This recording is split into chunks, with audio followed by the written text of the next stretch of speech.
Oled sa kunagi märganud, et lennukid teevad lennuvälja kohal ringe ja mõelnud, et miks see nii on?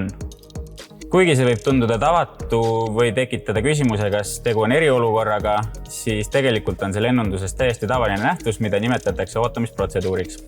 Seda kasutatakse olukorras, kus maanduma minemisel on tekkinud mingi takistus, näiteks kui rada on lumine ja seda alles puhastatakse või kui nähtavus on halb ning on lootust, et lähiajal läheb ilm ikkagi paremaks.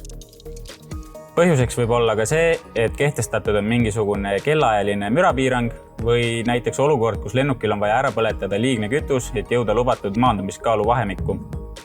Ootamisprotseduur viiakse läbi mingi kindla asukoha suhtes, milleks on tavaliselt raadiomajakas, GPS-koordinaadid või mingi fikseeritud lennuteekonna punkt. Protseduur koosneb 4 osast. Vahetult peale fikseeritud teekonnapunkti kohale jõudmist alustatakse parempööret, mis kestab minut aega ning mille jooksul keeratakse lennuk 180 kraadi teises suunas.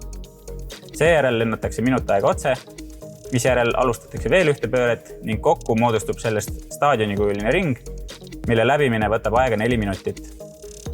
Arvestada tuleb ka tuulest tingitud korrektuuridega, mis tähendab, et kui me vaatame õhusõiduki GPS-jälge, siis see ei pruugi olla alati staadionikujuline, vaid võib olla kohati näiteks pirnikujuline. Kui ka sina tahad tulevikus mõnda õhusõidukit juhtida, siis ootan sind Eesti Lennuakadeemiasse.